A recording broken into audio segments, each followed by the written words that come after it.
It's an interesting time for business. Tariff and trade policies are dynamic, supply chains are squeezed, and cash flow, it's tighter than ever. If your business can't adapt in real time, you are in a little bit of hurt. So how do you get full visibility and adapt in real time? Over 42,000 businesses trust NetSuite by Oracle, your AI-powered business management suite. It brings accounting, financial management, inventory, and HR all under one roof. NetSuite is the #1 cloud ERP for a reason. It's your single source of truth, giving you the data and control you need to move quickly. Real-time forecasting helps you move into the future with confidence, and with AI built in, you can automate the busy work and focus on strategy.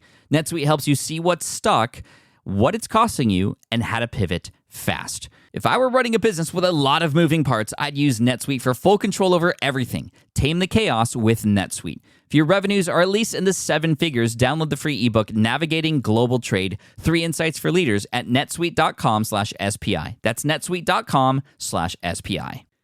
You spent months building towards launch day, but when the clock hits 0, your site crashes. Bots swarm, and loyal fans rage on Reddit. That's not good. Fanfare was built to stop that. Fanfare is the drop platform made for high-pressure moments, stampede-proof infrastructure, verified waitlists, and bot filters that actually work. Instead of refunds and rage, you get retention and revenue. And that sounds great to me. Your next launch shouldn't be a gamble. Get Fanfare's 5-step hype drop playbook and learn how to bulletproof your drop at fanfare.io/playbook. Again, that's fanfare.io/playbook.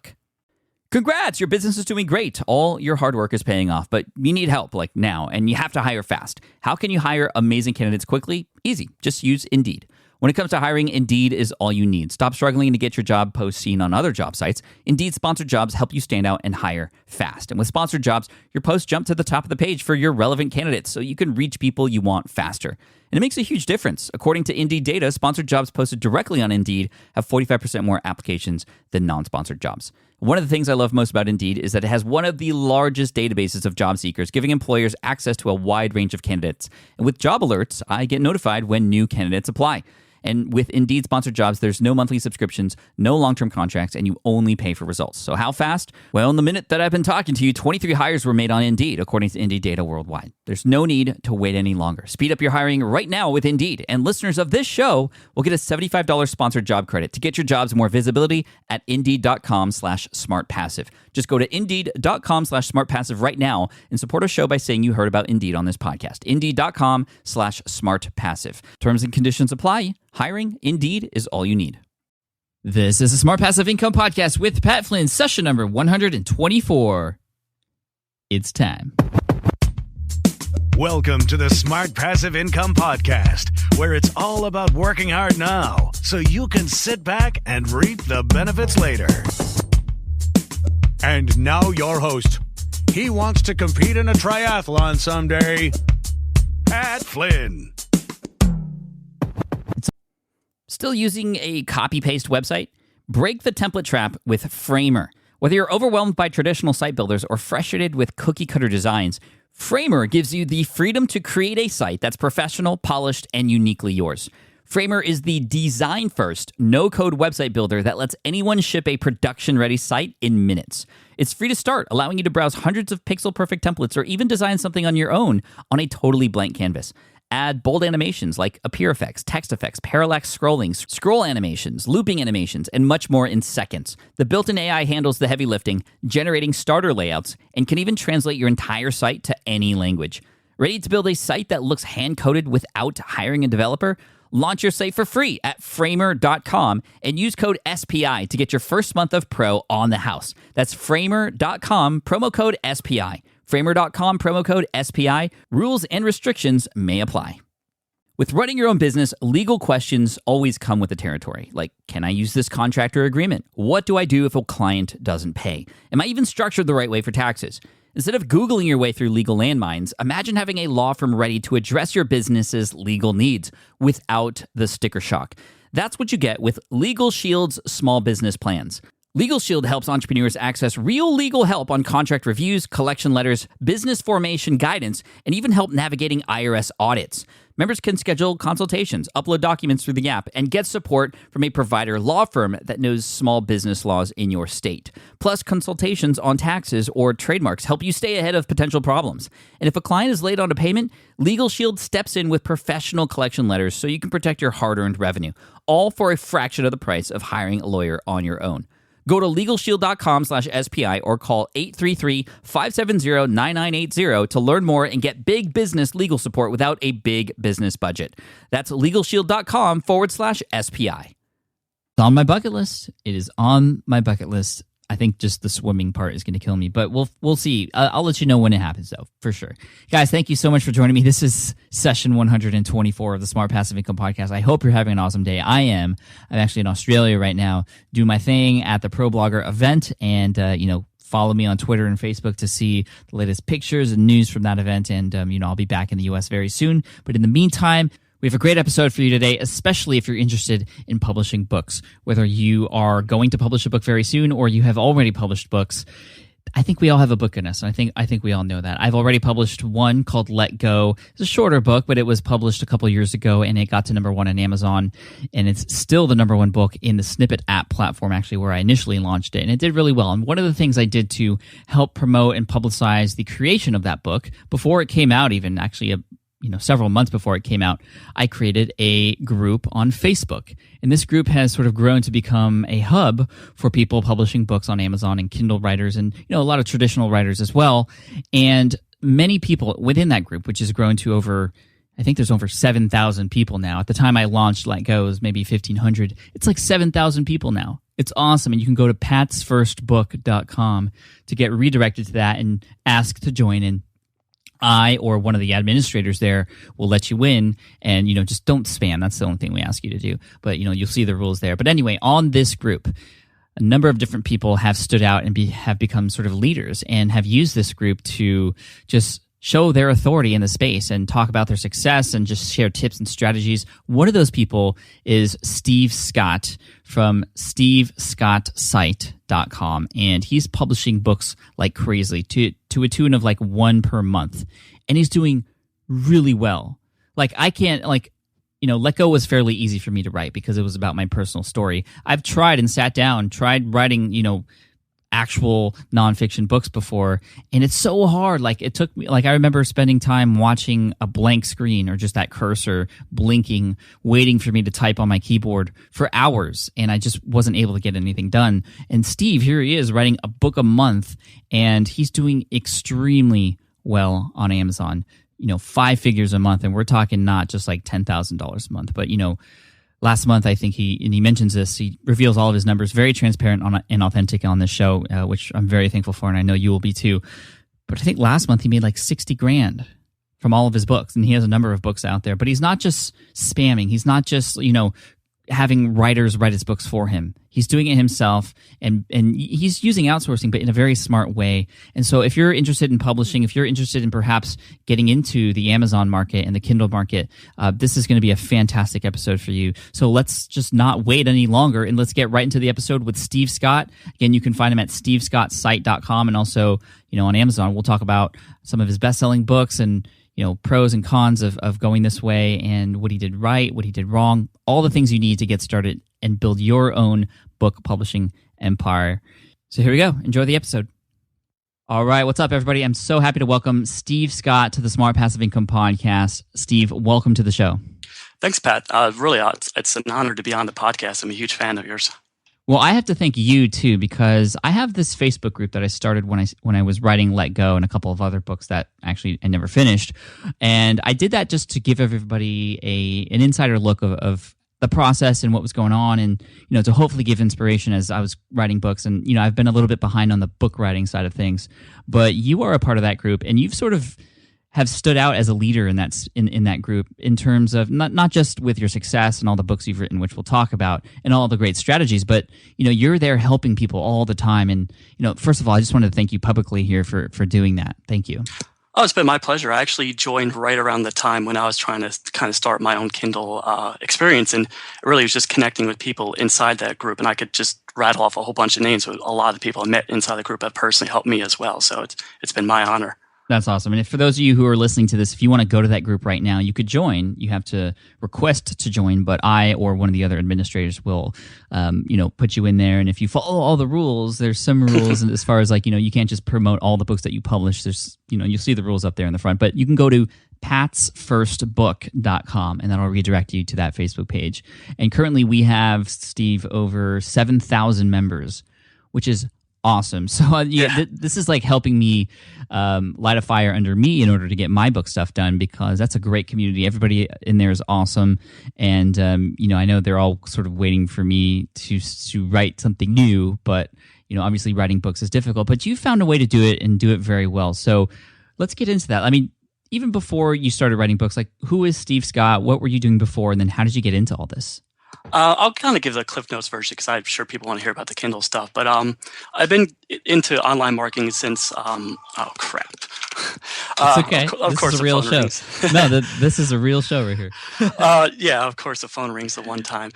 So I've been in online marketing since about 2004. So it's been about a decade. And I've had moderate success over years, up till the last couple of years, making six figures a year, mostly through affiliate marketing. And basically, about 2 years ago, I was really kind of burnt down from affiliate marketing. As you talk a lot about affiliate marketing. It gets kind of tiresome trying to have to figure out like campaign after campaign. And it's like, it's really, you do a really good job of it. It's really hard to kind of blend the content of free content, but also try to get people to buy affiliate products. Mm. So as a way to drive traffic, about 2 years ago, I stumbled across Kindle publishing. And at the time, I was kind of more looking at it as a traffic generation strategy instead of an income strategy. So I basically did what a lot of people do. I just repurposed blog posts and kind of put it up there on Kindle Publishing. I would say this is February 2012, not really thinking too much about it. And most books are basically your how to make money online, just some of the experiences I had from that. And what I noticed is that the books actually kind of made money. They were making anywhere from $5 to $10 a day. And my thought was this really was just like a traffic generation strategy. It really wasn't putting forth any effort behind them. So this idea kind of fermented, kicked around until September 2012, when I think it was a month or two after you started the group that I really just said, hey, what happens if I sit down and really try to write one Kindle book every single month just about different things and see where it goes from there. Instead of writing blog posts, I would just write all my stuff in Kindle format. And as they say, the rest is history. I did pretty well with the internet marketing books, but it really wasn't until I kind of get into the habit books, the habit market, that things really started taking off. Nice. So let's go back to February of 2012. You publish these books primarily for traffic generation methods, sort of experimental, and then they start to make money. How are you saying that anybody can just publish anything, can repurpose blog posts, and they'll begin to make money? Or how did you get money at that time? I would say maybe that was beginner's luck, and I would actually really honestly say you shouldn't just purpose content for your blog. Just don't do what I do. Don't just throw it up there. And actually, since then, I took down those blog posts because what I didn't know at the time is that breaks the rule for KDP Select, which we'll definitely get into. But basically, within KDP Select, you can't have your content published elsewhere. But I honestly didn't know that at the time. So it was kind of a novice thing that I did, that just not really knowing any better. Mm-hmm. But I would say, and that's actually probably what we should talk about the rest of the interview, is I really kind of evolved from that strategy where I really try to create as much of a real book as possible. I know I don't have what traditionally published people have with the groups of editors and teams of people helping behind your book, but I try to get it to that level as much as possible. But I would say, to answer your question, you really want to just do as good of a job as possible without don't just throw up a bunch of content and expect it to do well on the Kindle platform. Right. But with that being said, I mean, you were still able to make money, and I'm not encouraging anybody to do that, but I think this just shows the power of getting on a platform like Amazon and publishing Kindle books. Oh, absolutely. And I'll be honest, and sometimes with a lot of my books, even now, I'll take some old blog posts and kind of work them and make them fit inside the book itself. But you definitely, if you have a blog, it's definitely like what I consider the best launching pad for Kindle success. Okay, so let's go to September 2012. A couple months after you join the group, you get inspired to sort of, again, experiment and try to do a book a month, which is a crazy goal. Why a book a month? And then, what was your first one? Let's see. Actually, I kind of did the meta. That book was my third book. It was kind of the meta, how to find best-selling book ideas, because that's really, I spent weeks trying to figure out how to what would actually sell on Amazon. I just wrote like pages and pages of notes. So instead of basically coming out and telling people I'm a good Kindle publisher, because I knew I wasn't, I tried to find that one specific idea and really try to provide an in-depth solution to that. And that really evolved into what my strategy is now. It's just find one topic and write about that. And from there, I think the one, actually, I really honestly truly forget the fourth one, but I think it was something, because I actually created a couple of YouTube videos that did really successful through affiliate marketing. So I think I wrote about that one. But the idea there is just I kept on tackling these small little topics and really trying to drill down on those, almost like a blog post. Instead of trying to write everything in one single post, you try to just talk about one thing and do a good job of really providing a lot of step-by-step information. Mm-hmm. And how many books do you have total now? I actually forget. I think it's 42 or 43 would be my best guess. And you've been consistent, like month after month, just publishing a new book? Yeah, that figure actually really doesn't describe some things. Like I actually tried to write, or actually I tried to outsource a whole 14-book children's book thing. Literally, it's about, I might as well talk about it now. It's like animal picture books, and I thought that'd be a great market, and that was a complete failure. Like I still made my money back, but I thought it would do a lot better than it did. So 14 of those books are ones that I kind of wrote myself, or I had outsourced, and they're only like 4,000 or 5,000 words a piece. So I guess a better answer would be maybe 28 books that are about 10 to 15,000 words in length. Okay. I'm sorry, there was a follow-up thing that you asked. And how long were each of the books? I was going to say. Okay, I started out in the 12 to 15,000 word range. Now I'm actually trying to get anywhere from 20 to 25, and actually, my future books, I really want to start bumping up that number to 25, 30 books. It's getting more competitive on Amazon. I really want to continue to try to stand out and have my books be a little bit better than the stuff that's out there. Well, so 12 to 15K and even 25K isn't that much. I mean, when you think about a book that we get at like Barnes & Noble or something, I mean, those could be, a couple hundred pages, 80,000 to 100,000 words. But I think when you pick a single topic like this, I mean, there's less to talk about, obviously, when you do that. But, are there any ramifications or consequences of the books being sort of on the shorter end? I try to mitigate that a bit. I know my books are shorter, so I really keep them at the $2.99 price point. I try to price them lower, just hopefully knowing that when someone reads a book, if they like it, they'll go on to buy my second, third, fourth, fifth book, etc. So I think keep at a lower price point. 99% of the people are pretty happy with that. And the fact is, I really do try to be very forward that this is one book that's about one solution. It doesn't try teaching me everything, but that's why it's $2.99. That's why it's not $14.99 like what traditionally published book would be, or $9.99. Right. So I just get a little bit of brushback by people. Once in a while, I'll get a negative review basically saying that it's not very long or something like that. But I feel most people honestly like the very straightforward just solution to their one problem.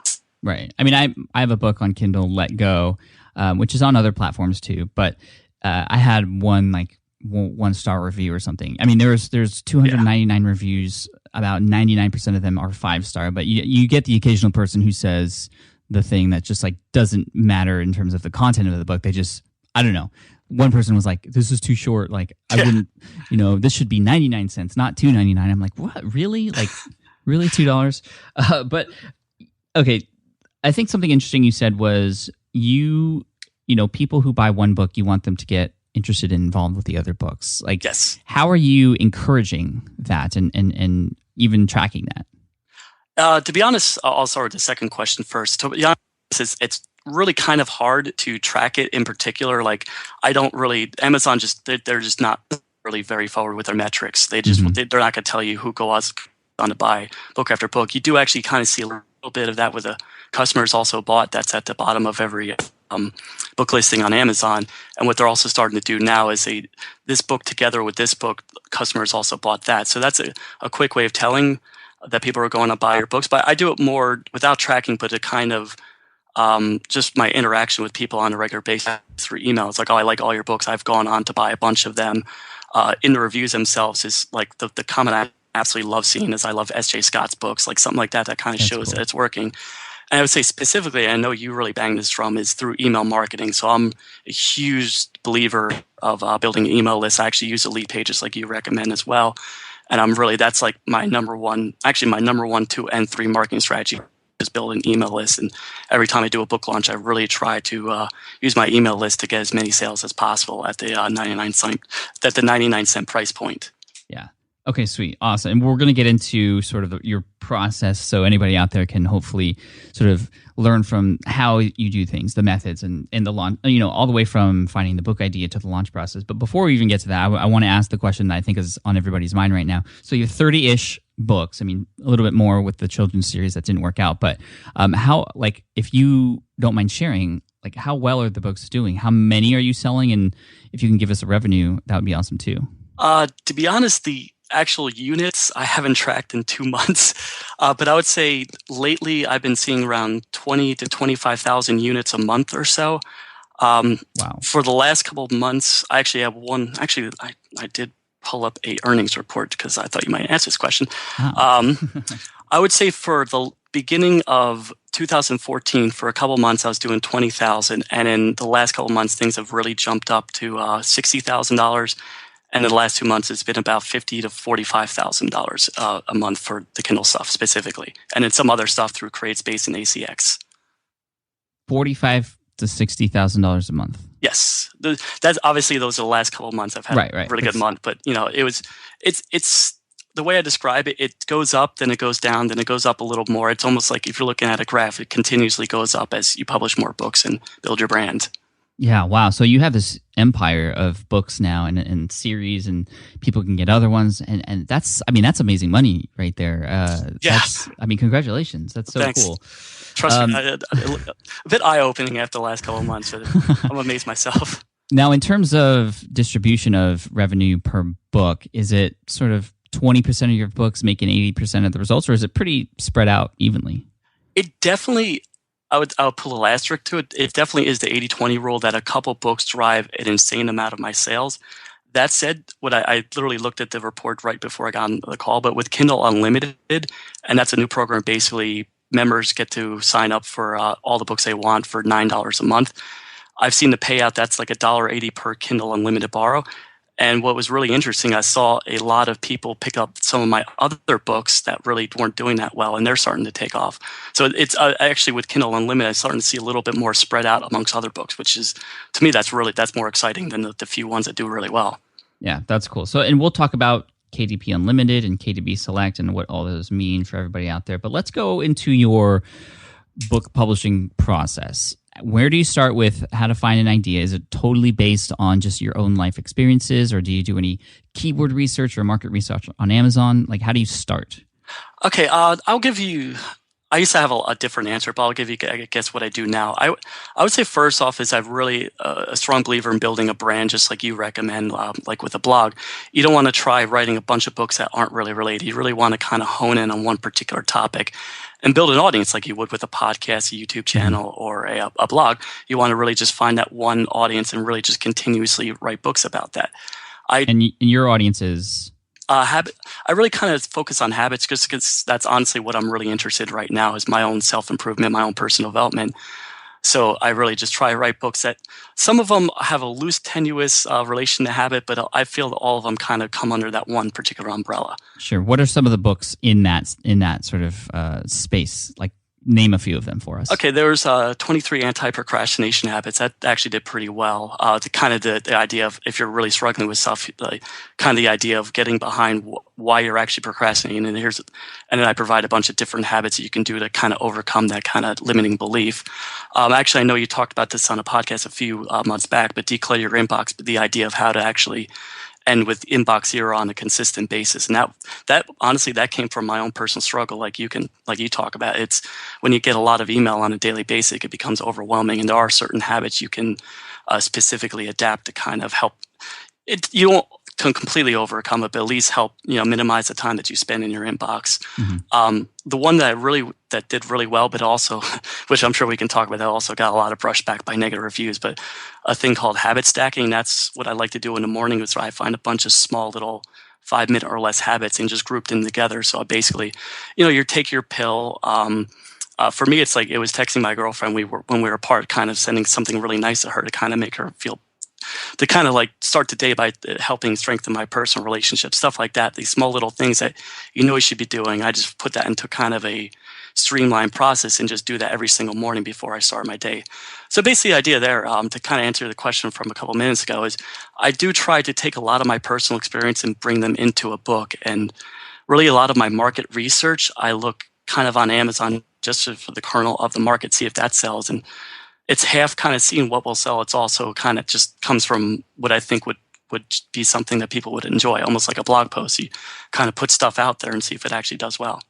Yeah, and we've had other Kindle authors on the show before, Jeff Goins, and Johnny Andrews, and Johnny especially was just talking about how you should definitely be in some sort of vertical in terms of picking a specific market or niche or idea and just building stuff around that instead of one person who talks about airplanes and then his next book is about how to roll sushi and then his next one is about parenting. Like that wouldn't all fit together. So I really like this idea of sort of building a brand, becoming an expert and an authority on just this specific space. So okay, we got the brand, we got the space, we have an idea of what sort of part of the market we want to get into, and then where do you go from there? Basically, it's kind of every writer has their own process, and I'll try to give the Cliff Notes version of mine. But I like to start with just a legal pad, just a piece of paper, and I'll just literally do a brain dump of everything I know about that particular topic. Actually, let me take one step back.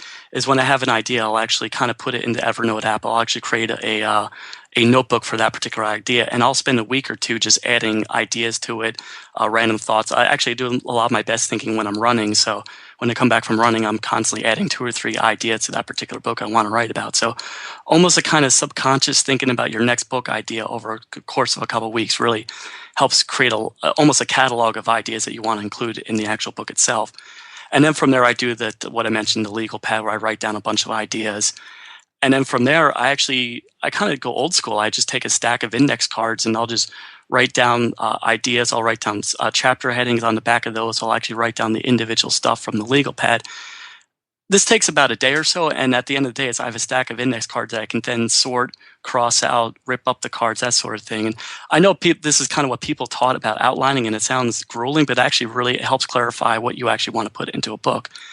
And then from there, I'll just basically do a rough draft. I'll just really write down almost a stream of consciousness, everything I can possibly think about in a logical order, and it's pretty much a hot mess. It's just a bunch of thoughts in a somewhat logical order. And in second draft, I'm really painstakingly going over that. Same with the third draft. I really tried to make the stuff as tight as possible, and then I pass it off to 2 editors. So the first editor really kind of goes over this stuff, and then now I actually have a second editor who kind of acts more as a proofreader. And then I just upload to Kindle stuff. And I'm actually I have a book I'm really, really want to focus on having a good launch, almost using the stuff that you talked about with Jeff Goins. So I really want to almost expand on that and really have a formal couple-week launch after that point. But before that, I really just kind of have once it's published, I release it to my email list and then just let it rip and see what happens. Nice. That's cool. Let's talk more about the writing process. I have a few questions here in comments. Sure. I think the note cards are really smart, and that's something I think would help me because oftentimes I'll create a mind map, and that's always a good way to sort of categorize and organize a brain dump, and then you can reorder things and things like that. It's sort of the same thing as the note cards, but I like the note cards idea specifically because when you're looking at one note card, that's the only note card you're really looking at. Like if you have a stack of them, and you can just focus on that idea, ask questions about it, and then you could spread them out if you wanted to and reorder them and do all that other stuff. And there's something about doing it with your hands, I think, that really helps take it to the next level, sort of materializes it a little bit. Yeah, I'm a little bit older. I'm going to be 40 next year. So I still kind of remember before the internet, before computers, like not as much as I'm sure some older people, but I still like to actually do I enjoy actually getting on a piece of paper and a pen and just writing stuff down instead of constantly being in front of a laptop. I think that taps into our subconscious mind better than just constantly being in front of doodads and technology. Mm-hmm. Yeah, definitely. It makes you wonder, like if I were to ask people, like when was the last time you wrote with a pencil? Like some people would probably say months or years. Yesterday. Yesterday for you. Well, it works for you. Okay, writing process still on that. How much time and how much money would you say on average you spend to create a book? I would say time I'm really kind of trying to lengthen. I used to be I said before actually a month to write a book. At some points I was trying to crank them out at 3 weeks per book, which is I've kind of backtracked on that, and I think now it's more. I'm really kind of starting to think that 6 to 8 weeks would be a better timeline because, as I mentioned before, I'm really trying to improve the quality of the books themselves. So for me, 6 to 8 weeks. But honestly, if you think a book's ready to go, to all listeners, then by all means get that out there. I'm just trying to evolve my process. As far as financial, I'll be honest, like once in a while, a chapter I think I don't really need to write myself, I'll outsource it.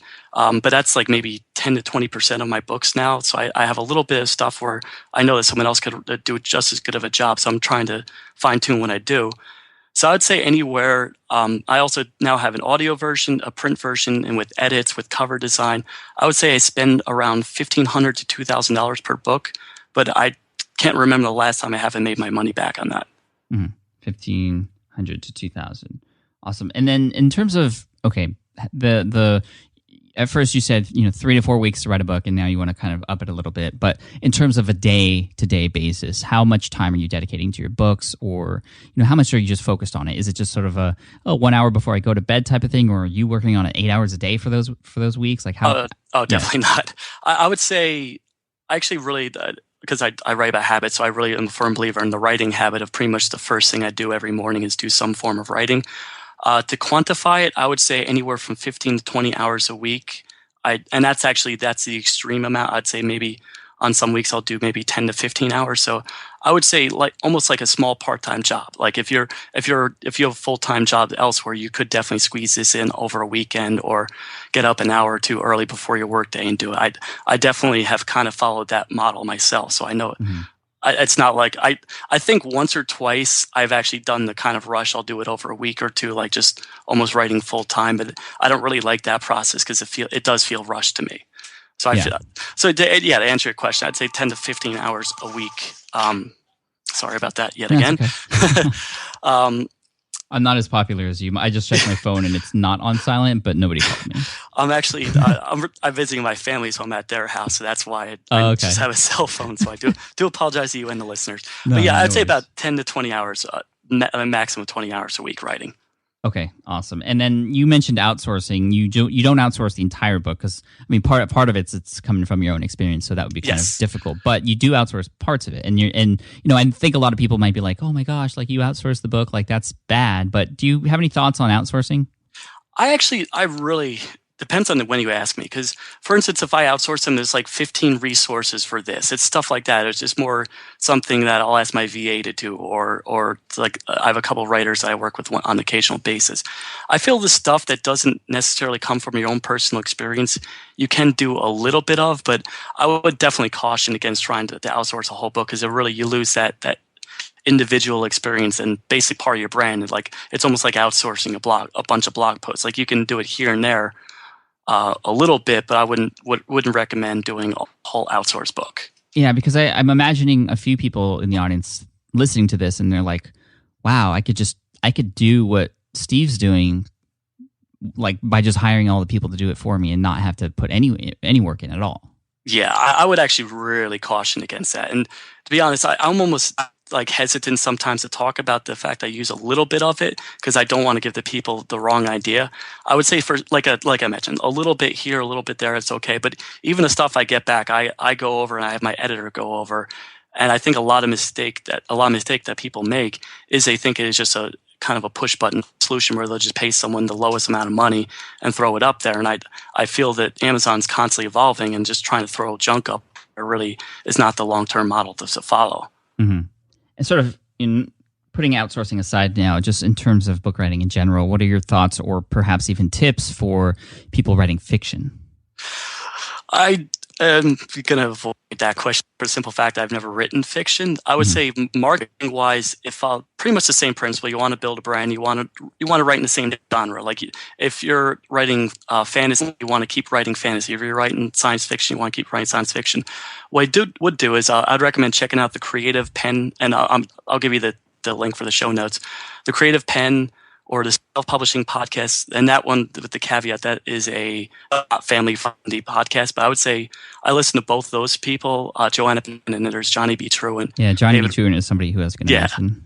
And they're both. I would say Sean Platt. They're all four of those people are like great at like providing good, valuable content on fiction writing. Like I know when I shouldn't be talking about a certain topic, and I would say just go check out those two podcasts. Awesome. Yeah, thanks. Great to defer to those people. A couple more things before we finish up here. This has, again, been a great conversation. You had mentioned earlier for your habit stacking book that you had some negative reviews, and you wanted to talk about that a little bit. Why the blowback on that?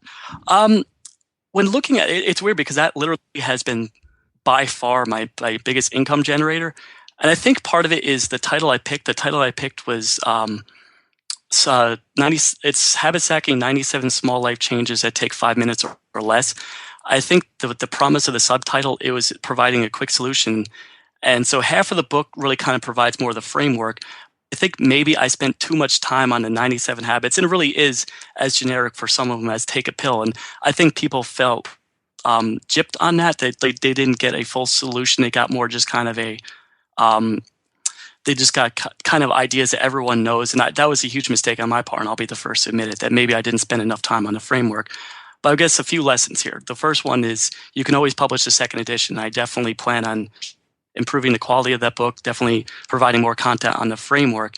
And the second lesson is that proves that kind of the idea behind habits is really, I know people are kind of hungry for specific information, so I use the kind of negative experiences from that to really focus on the next book, which unfortunately I'm not going to really want to talk about the actual title or the scope of the next book, but the next one I'm really kind of taking that negative experience and really focusing in on trying to make the best possible book. Like the book took off and sold really well, but it's starting to tank simply because I got a bunch of one-star reviews that, maybe they're well-deserved. I just made a mistake, and that is part of this model is I just publish and make mistakes and I learn from them.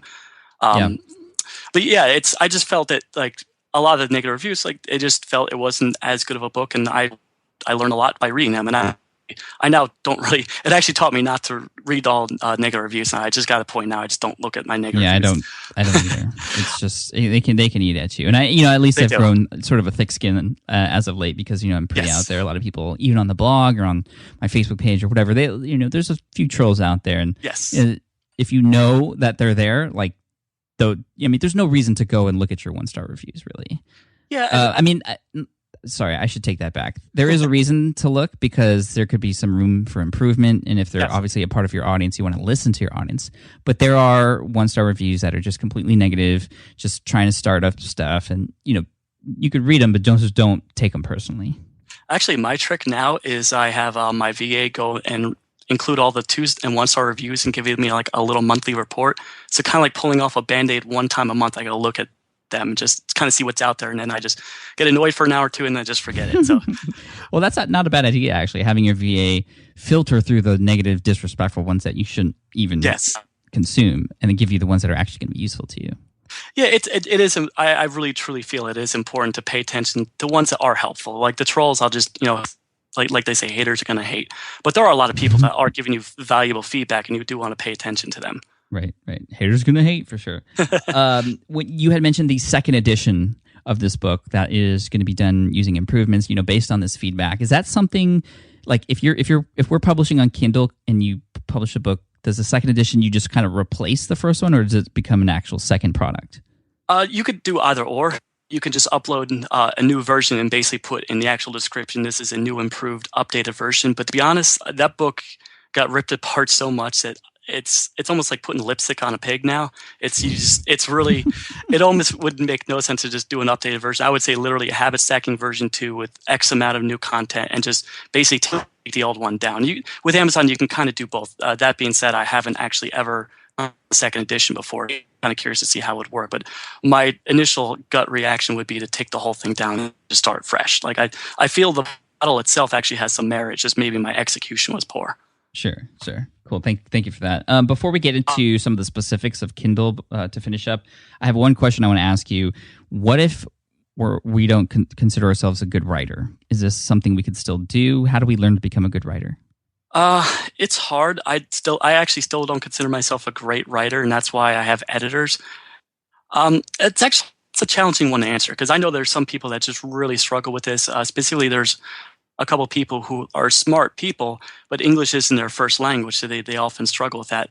My best piece of advice, and actually I've given this to a couple people, is to basically create as thorough of an outline as possible, almost kind of following the model I discussed before. So I would say upwards of 5,000 to 7,000 words of an outline, and then just pass it off to a ghostwriter, and then basically have them almost as a co-author. Like, so basically they'll put the information that comes from your experience. I know some people have done that with great success, but for me, it's really just I wasn't a good writer at all a couple of years ago. But almost having it ripped apart by editors and kind of constantly doing it on a continuous basis, I learned how to get a little bit better, and hopefully years from now I'll be a lot better. So for me, it's just an evolving process. But I'd say if you're really struggling with it, perhaps you want to work with the ghostwriter and use an outline. Yeah, and for me, when I started my blog in 2008, I wasn't that good of a writer. I wasn't great at all. And I still read some of those older posts. I'm like, wow, this is crazy. But, just the more I've done it, the better I've gotten. The more I've learned. I've read great blogs, and I sort of pick up things here and there that work on theirs, and then I sort of put them into my style. And, you got to do it. It's going to be tough at first, and it's going to be a nice test for you to see if you really want it. But just keep going, keep writing, and even if you don't publish it, just keep writing. I think there's a couple sites out there that allow you to write almost sort of like in a journal online, and you have the option of just keeping it private, or I think it's like 750 words or. Yeah, I've heard of them. I've never personally used them. Yeah, honestly, like you said, any amount of writing that you can do, just don't be afraid to put it out there. Trust me, I'm like I said, I've got a bunch of books out there, and some have gotten ripped apart. I'll be the first to admit it stings a bit, but really that's how you learn. And it's not like people are coming to your house and beating you up. It's you get your ego knocked around a bit, but just understand that this is a process, and every lesson teaches you how to be a little bit better. Right. Okay, now can you define for us really quick what KDP Select is for all of us authors out there, and how do we best utilize what it is? KDP Select's pretty much what I've seen, a constantly evolving program. It's basically a program that Amazon offers to authors that basically for 90 days, if you put your book inside KDP Select, you get all these sales tools, and I'll describe the sales tools in a second.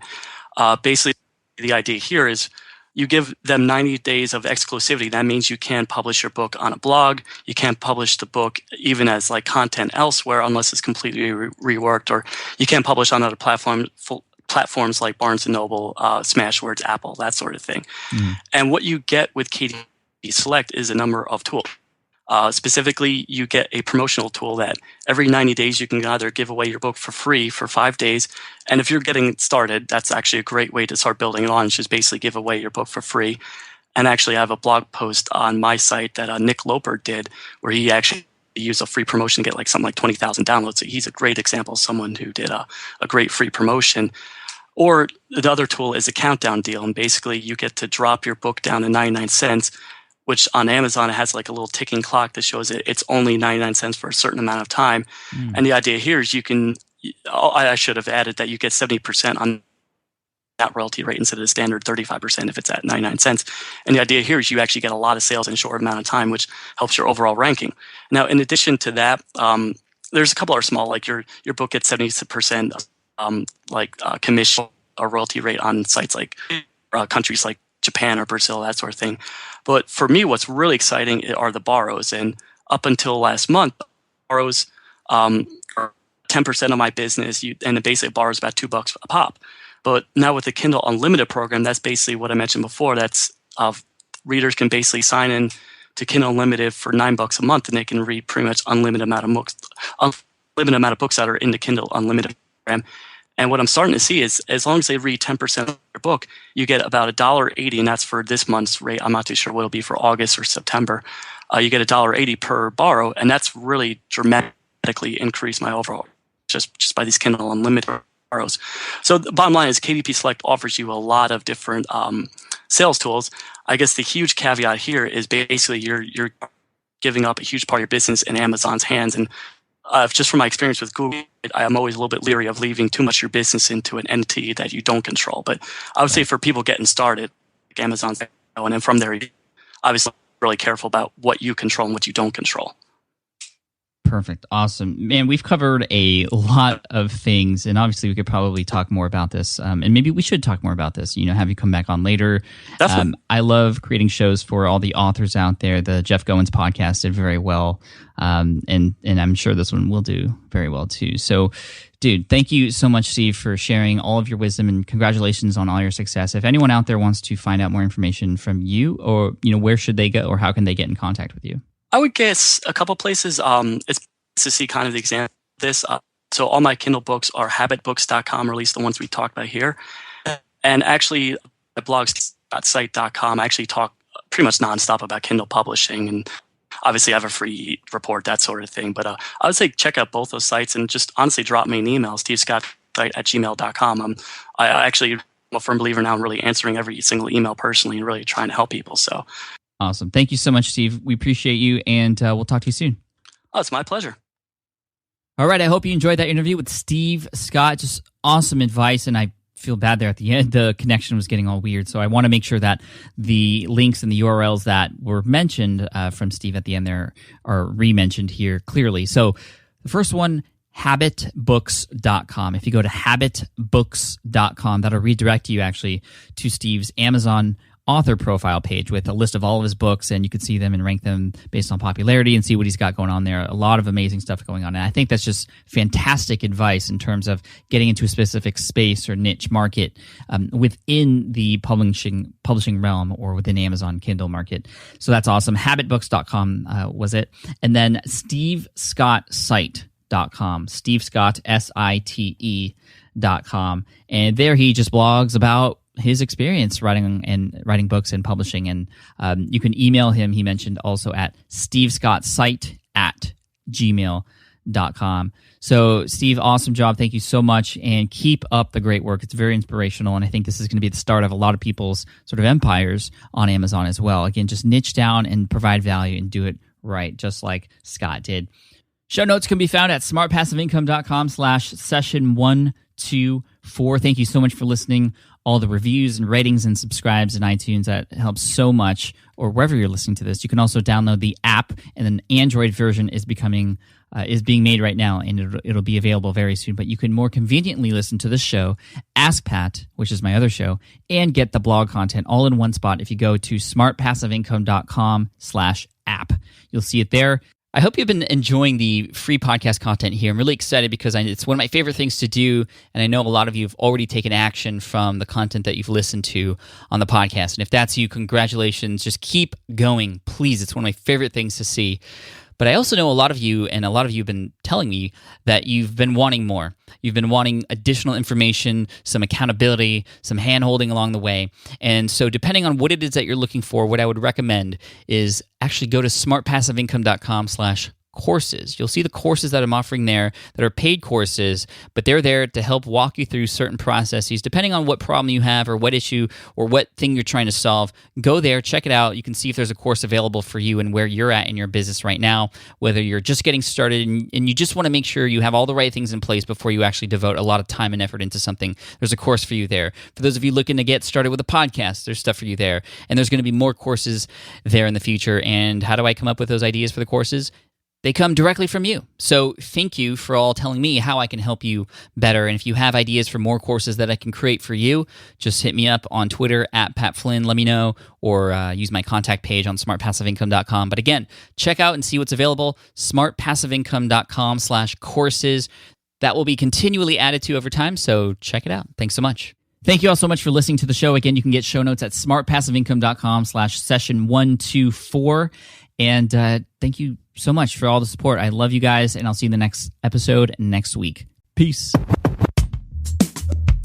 Thanks for listening to the Smart Passive Income Podcast at www.smartpassiveincome.com.